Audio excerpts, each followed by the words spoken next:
안녕하세요. 10대의 5가지 사랑의 언어 네 번째 시간입니다. 지금까지 살펴본 사랑의 언어, 인정하는 말, 스킨십, 함께하는 시간에 대한 사랑의 언어를 우리 자녀들에게 직접 표현해 보셨습니까?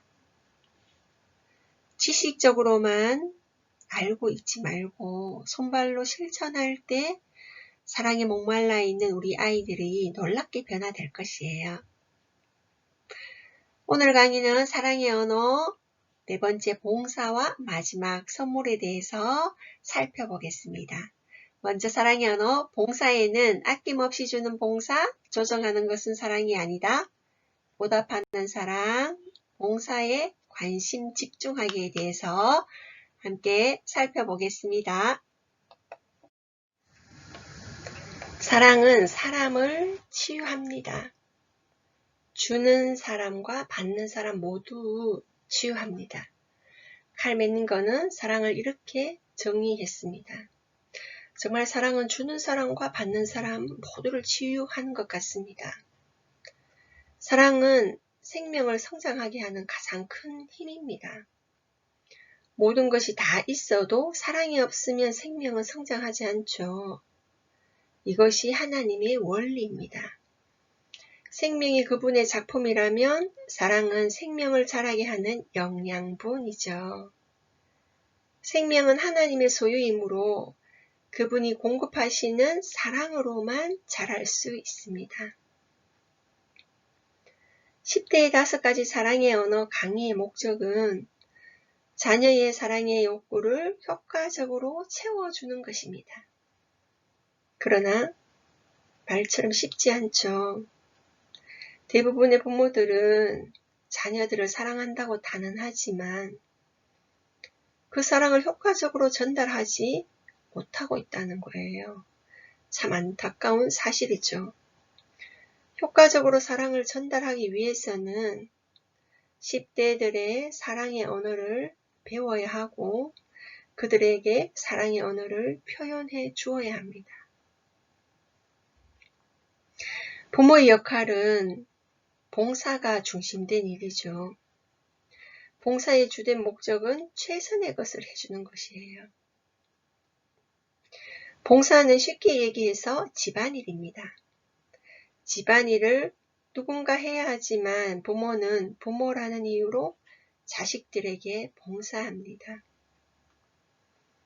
그래서 자녀들에게 봉사하는 그들의 주된 동기는 자녀들의 사랑의 탱크를 채우기 위해서 노력하는 것이죠. 제1회 사랑의 언어가 봉사인 10대들의 말을 귀 기울여 들어보면요.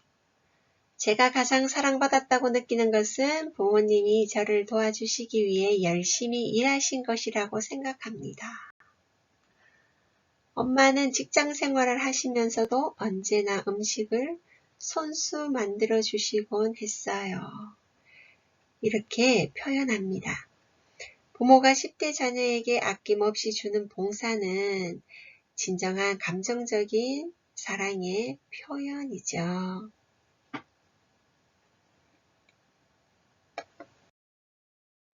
봉사는 아낌없이 주는 것입니다. 부모가 자녀에게 하는 봉사는 오랜 세월에 걸쳐 지속되고 그 밖에 다른 많은 의무감과 더불어 하게 되죠. 그래서 부모들은 매일 자신이 행하는 일상적이고 평범한 봉사가 자녀들 삶에 오래도록 영향을 미치는 사랑의 행위라는 사실을 잊어버리기 쉽습니다. 때로는 부모들은 아낌없이 주는 사랑의 봉사자라기보다는 배우자와 자녀들에게 혹사당한다는 느낌을 받을 수 있죠. 그래서 불평하거나 불만 가득한 마음으로 10대 자녀들에게 봉사를 하면 10대의 육체적인 욕구는 충족될 수 있겠죠. 그러나 감정의 발달에서는 손상을 받게 된다는 거예요. 부모의 봉사 행위에서 이들은 사랑을 거의 느끼지 못합니다. 사랑의 행위는 내적인 동기로 다른 사람에게 나의 에너지를 주는 것입니다. 봉사는 아낌없이 주는 것이죠. 강요가 아니라 자발적으로 하는 것입니다. 봉사는 매일 일어나는 것이기 때문에 봉사 행위가 사랑을 전달하고 있는지 잠깐 멈춰서서 현재 자신의 태도를 점검해 보면 좋습니다.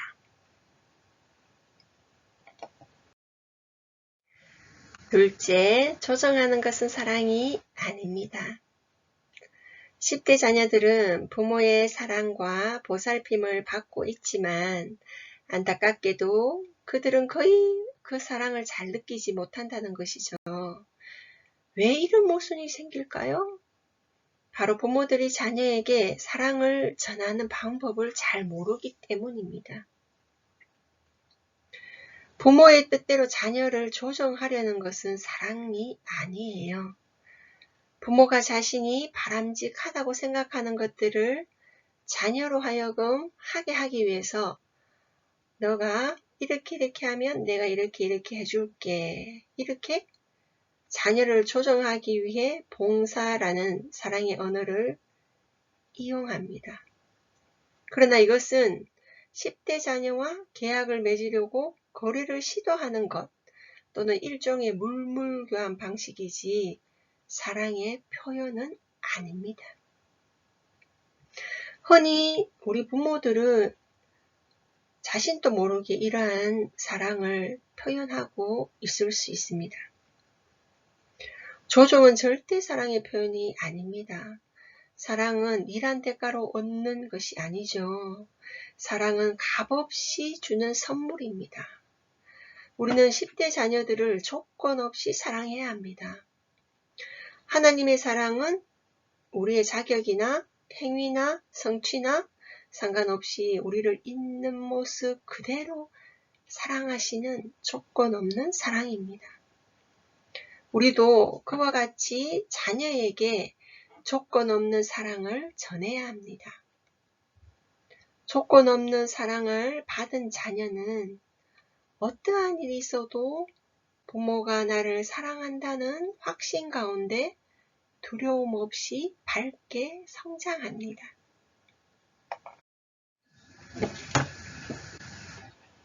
셋째, 보답하는 사랑입니다.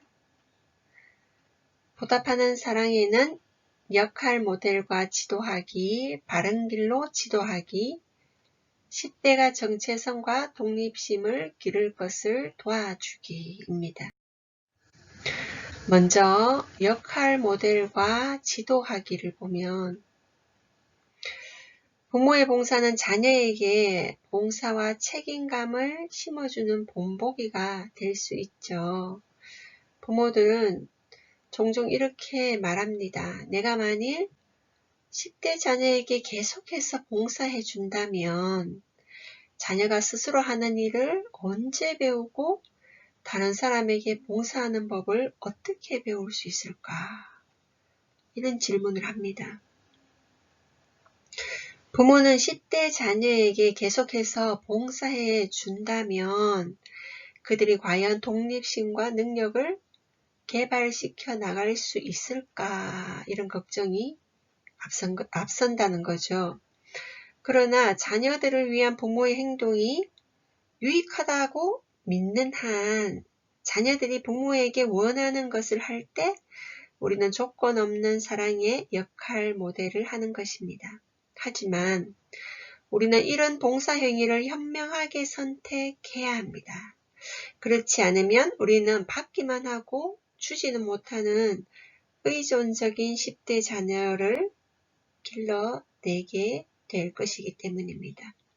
예를 들면 음식을 만들어주는 것은 봉사 행위지만 10대 자녀에게 음식 만드는 법을 가르쳐 주는 것은 더 큰 봉사 행위가 됩니다. 가장 좋은 법칙은 10대 자녀들이 스스로 할 수 없는 것을 부모가 봉사해 주는 것입니다.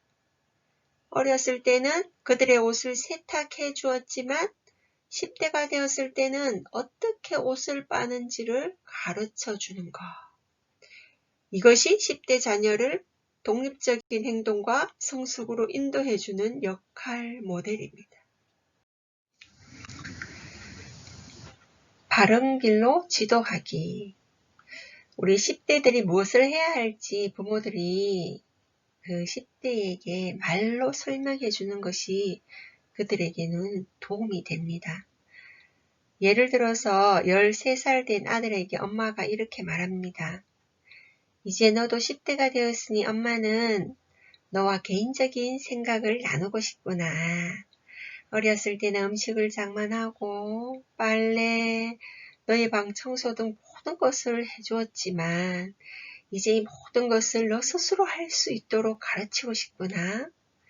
여기 엄마가 너에게 가르치고 싶은 목록들인데 더 배우고 싶은 것이 있으면 이 목록에 첨가하도록 해. 그리고 배우고 싶은 순서는 너가 정하도록 해. 너의 능력의 한계 이상은 강요하지 않을 거야. 하지만 너가 준비되는 대로 이 기술을 가르쳐주고 싶구나. 엄마나 아빠에게 배우고 싶은 것을 선택하라 했고 배우고 싶은 순서도 정하라고 했기 때문에 이 아들은 굉장히 긍정적인 계획을 세우면서 반응할 것입니다. 이런 10대는 부모에게 사랑받는다고 느낄 뿐 아니라 자신을 어떻게 돌봐야 할지, 봉사하는 행위로 다른 사람을 어떻게 사랑해야 하는지를 아는 책임감 있는 어른으로 성장할 것입니다. 이런 접근은 부모들이 봉사라는 사랑의 언어를 표현하고 있을 뿐 아니라 10대 자녀들이 다른 사람을 효율적으로 섬기는 데 필요한 기술들을 익히도록 지도하고 있는 것입니다. 이런 지도에는 가르침과 훈련이 있어야 합니다.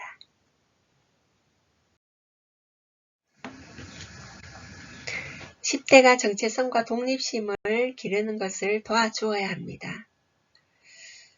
오늘날과 같이 신속한 세상에 살면서도 어떤 부모들은 삶을 유지하는 근본적인 기술을 10대 자녀들에게 가르치지 못하고 있습니다. 결국 많은 10대가 어떻게 옷장을 정리해야 하는지, 어떻게 청소기로 청소해야 하는지, 어떻게 요리하는지, 어떻게 세탁기를 돌려야 하는지 이것들을 모르고 결혼하게 됩니다.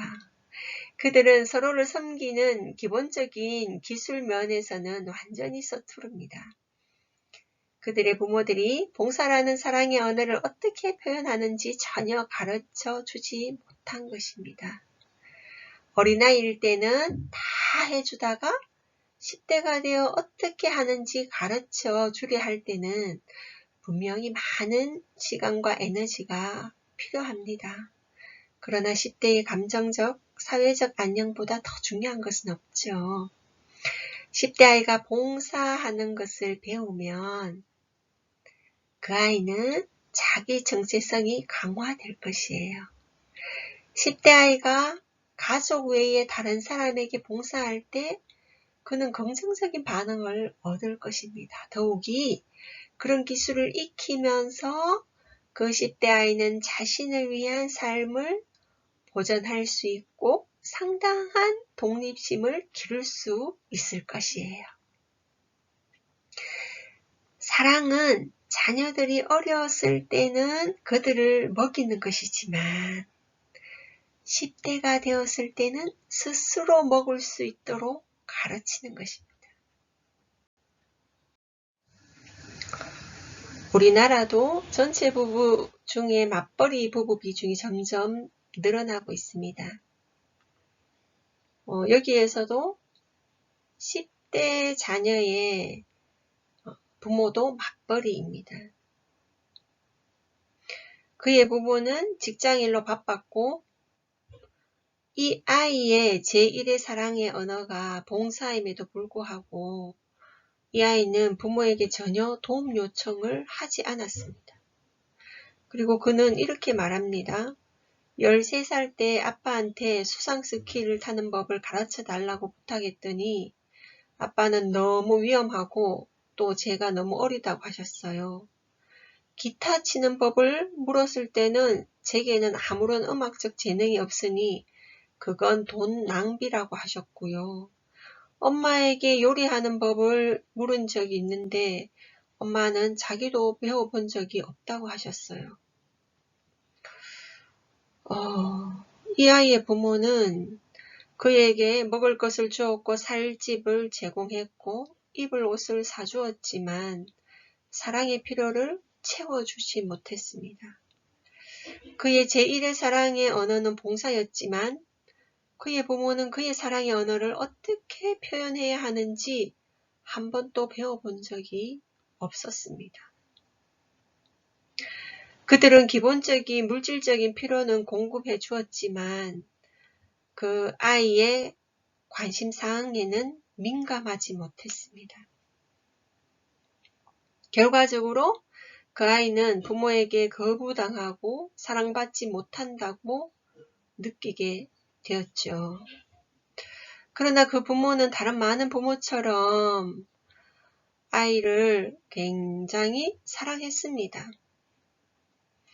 그래서 이 아들의 제1의 사랑의 언어를 발견해서 표현하려고 했지만 즉각적으로 반응은 보이지 않았어요. 이것은 10대 아이가 혼자라고 느끼고 오랫동안 거부당했다고 느낄 때 보이는 전형적인 태도이죠. 그러나 절대 포기하지 말아야 합니다. 계속해서 10대 자녀의 제1의 사랑의 언어를 표현하려고 노력하면 그 사랑이 점진적으로 10대 자녀의 감정적인 고통을 어루만지게 되고 다시 감정적으로 연결이 되어서 사랑의 탱크가 채워질 것입니다. 이 내용을 보면서 저의 모습도 다시 돌아보게 됩니다. 둘째, 사랑의 연의 마지막 선물입니다.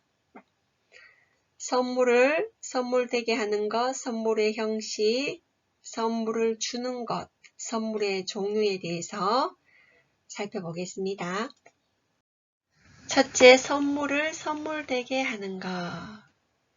먼저 제1의 사랑의 언어가 선물인 10대의 말을 들어보면 자기 부모가 자기를 사랑하는 줄 어떻게 아냐고 질문했더니 주저없이 자기가 입고 있는 블라우스, 치마, 신발 등을 가리키면서 이렇게 말했습니다. 제가 갖고 있는 것은 모두 부모님이 사주신 거예요. 그게 사랑인 것 같아요. 부모님은 제게 필요한 것뿐만 아니라 그 이상을 사주세요. 어떤 아이는 저는 방을 둘러보면 부모님의 사랑이 끊임없이 생각나요. 책, 컴퓨터, 가구, 옷 등은 모두 지난 몇 년간 부모님이 제게 사주신 것들이에요. 저는 부모님이 컴퓨터를 사준 날을 그 밤을 아직도 기억해요. 아빠는 이미 컴퓨터를 다 설치해 놓으셨고 엄마는 금색 종이로 그것을 포장해 놓으셨어요. 리본을 자르니 컴퓨터 스크린에 생일 축하한다. 우리는 널 사랑해 라고 글씨가 보였어요. 선물은 눈에 보이고 손으로 만질 수 있는 사랑의 증거가 됩니다. 영어의 선물이라는 단어는 헬라어 카리스의 뜻, 곧 은혜에 유래했습니다. 선물을 주고받는 것은 매우 강력한 사랑의 표현이 될 수 있으며 줄 때 바로 전달되기도 하지만 오랜 시간이 흐른 후에도 계속될 수 있다는 거죠. 가장 의미 있는 선물은 사랑의 상징이 됩니다.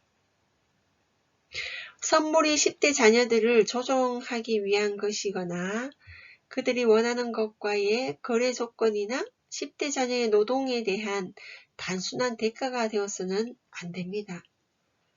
여러분들 혹여나 내가 그 선물을 주기 전에 10대 자녀에게 무엇을 요구했었나 한번 질문을 던져보시고요. 만약에 그렇게 했다면 처음부터 다시 시작해야 합니다.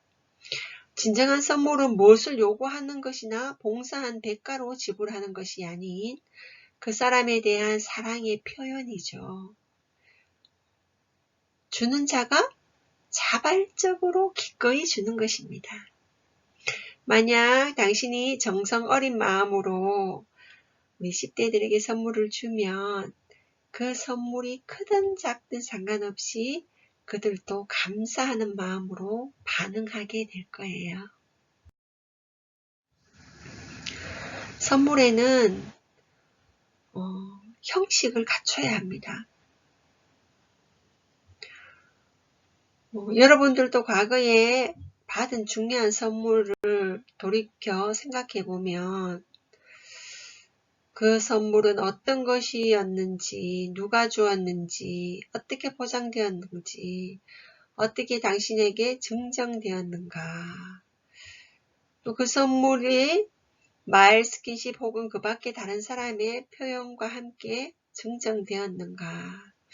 되도록 선물을 주는 사람은 포장하여 전해줄 때에 당신은 더 많은 사랑을 느끼게 됩니다.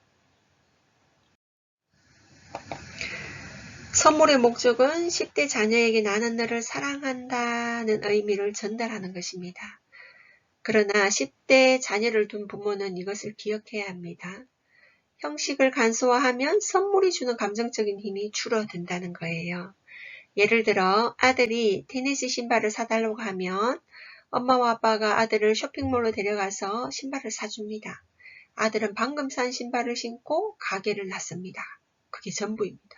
부모는 아들에게 선물을 주었다고 생각하지만 이 아이 입장에서는 선물을 받은 적이 없다는 것입니다. 그러나 신발을 집으로 가지고 와서 독특한 방식으로 포장해서 가족들이 보는 앞에서 인정하는 말과 스킨십을 곁들여서 선물을 주면 그 선물은 갑자기 사랑의 강력한 전달 수단이 됩니다. 또한 자녀 역시 선물이라는 사랑의 언어를 어떻게 표현하는지 배우게 되고 어른이 된 후에 이런 일을 잘하게 될 것이에요. 선물을 줄 때에는 10대의 관심사항을 고려해야 합니다.